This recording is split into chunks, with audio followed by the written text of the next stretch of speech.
السلام عليكم ورحمة الله وبركاته.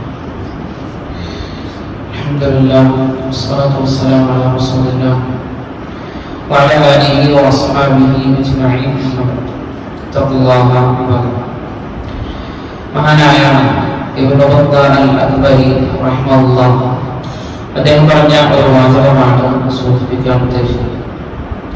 അദ്ദേഹം പറഞ്ഞതായിട്ട് കാണാൻ കഴിയും, ഫഇന്ന അസ്വാഹൻ നാസി ലിനഫ്സിഹി, ജനങ്ങളിൽ ഏറ്റവും കൂടുതൽ ആത്മരക്ഷ സ്വീകരിച്ച ആളുകൾ എന്ന് പറഞ്ഞാൽ അവർ 3 ആളുകളാണ് അദ്ദേഹം പരിചയപ്പെടുന്നത്. ഒന്നാമതായി അദ്ദേഹം പറഞ്ഞത് അഹ്ഫദുഹു ലിലിസാനിഹി, തന്റെ നാവിനെ ഏറ്റവും നന്നായി സൂക്ഷിക്കുന്ന ആളുകൾ എന്നാണ് ഒന്നാമതായി അദ്ദേഹം പറഞ്ഞത്. അത് കളവിൽ നിന്നാകാം, മറ്റുള്ളവരെ കുറ്റം പറയുന്നതിൽ നിന്നാകാം, എല്ലാ തിന്മകളിൽ നിന്നും നാവിനെ ആരാണോ സൂക്ഷിക്കുന്നത് അവനാണ് ജനങ്ങളിൽ വെച്ച് ഏറ്റവും ആത്മരക്ഷ സ്വീകരിച്ചിട്ടുള്ളവൻ.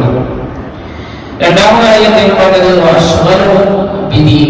തന്റെ ദീനിന്റെ കാര്യവുമായി ജോലിയിലായ വ്യാപൃതരായ ആളുകൾ. നമുക്കൊക്കെ പല ഏർപ്പാടുള്ള ആളുകളുണ്ടാവും. മുഴുവൻ സമയവും പക്ഷേ ദീനിന്റെ കാര്യങ്ങൾ മനസ്സിലാക്കാനും പഠിക്കാനും പ്രചരിപ്പിക്കാനൊന്നും കഴിഞ്ഞോളുന്നില്ല.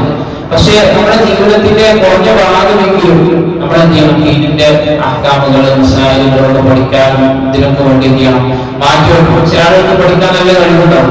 അപ്പൊ അങ്ങനെയുള്ള ആളുകൾ കഴിവിന്റെ പരമാവധി ഓരോ ദിവസവും ചെറിയ ചെറിയ കാര്യങ്ങളെങ്കിലും പഠിച്ചു മുന്നോട്ട് പോകും. ഇനി അതല്ല എങ്കിൽ ചില ആളുകൾക്ക് പഠിക്കാൻ സാധിച്ചോളുന്നില്ല. അവർക്ക് ദീനിനെ നിർവൃത്തി ചെയ്യാൻ കഴിയും.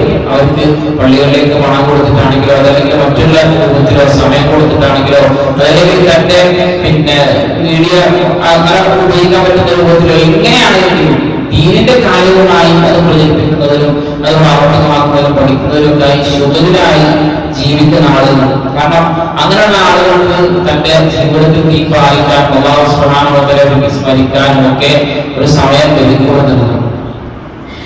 മൂന്നാമതായി അദ്ദേഹം പറയുന്നത് തന്റെ ബാധിക്കാത്ത കാര്യങ്ങളൊക്കെ അദ്ദേഹം ഒഴിവാക്കി കൊടുക്കുന്നു. വലിയ ഒരു ഗുണം മറ്റൊരു ഹദീസിൽ പറഞ്ഞതായി കാണാം,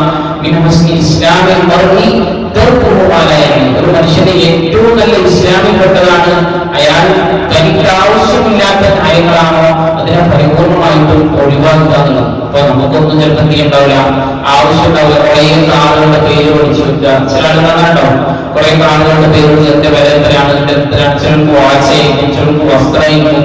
അങ്ങനെ തന്നെ ആളുകൾക്ക് ബാധിക്കാത്ത കാര്യങ്ങൾ അതിനെ കുറിച്ച് ആളുകൾ പഠിക്കുക, മനസ്സിലാക്കുക, ചെയ്യാം. അങ്ങനെ ഇല്ലാത്ത ആളുകൾ, തനിക്ക് ആവശ്യമില്ലാത്ത കാര്യങ്ങളെ പരിപൂർണമായി ഒഴിവാക്കുന്ന ആളുകളുമാണ് തന്റെ നഫ്സിനെ ഏറ്റവും നല്ല രൂപത്തിൽ ആത്മരക്ഷ സ്വീകരിച്ചപ്പോൾ എന്നാണ് മഹാനായ റഹ്മത്തുള്ളാഹി അലൈഹി പറഞ്ഞതെന്നുള്ളതാണ്. 3 കാര്യങ്ങളാണ്. ഒന്ന്, നാവിനെ നമ്മൾ നല്ല രൂപത്തിൽ സൂക്ഷിക്കുക. രണ്ടാമത്തെ കാര്യം, ദീനിന്റെ വിഷയത്തിൽ ശുദ്ധരാകുന്ന അവസ്ഥ ഉണ്ടാവും. മൂന്നാമത്തെ കാര്യം, തന്റെ ബാധിക്കാത്ത കാര്യങ്ങൾ പരിപൂർണമായും ജീവിതത്തിൽ നിന്ന് ഒഴിവാക്കുകയും ചെയ്യുക എന്നാണ് അദ്ദേഹം പറഞ്ഞതായിട്ട് കാണാൻ സാധിക്കുന്നത്. അല്ലാഹു സുബ്ഹാനഹു വ തആല കാര്യങ്ങളെ കൃത്യമായി മനസ്സിലാക്കാൻ അതനുസരിച്ച് ജീവിതത്തിൽ പ്രാവർത്തികമാക്കാൻ എല്ലാമുള്ള തൗഫീഖ് നമുക്ക് അവർക്കും നൽകിയിരിക്കുമാറാകട്ടെ. സുബ്ഹാനല്ലാഹി വ ബിഹംദിക അശ്ഹദു അൻ ലാ ഇലാഹ ഇല്ല അൻത അസ്തഗ്ഫിറുക വ അത്തൂബു ഇലൈക്. അസ്സലാമു അലൈക്കും വറഹ്മത്തുള്ളാഹി വബറകാതുഹു.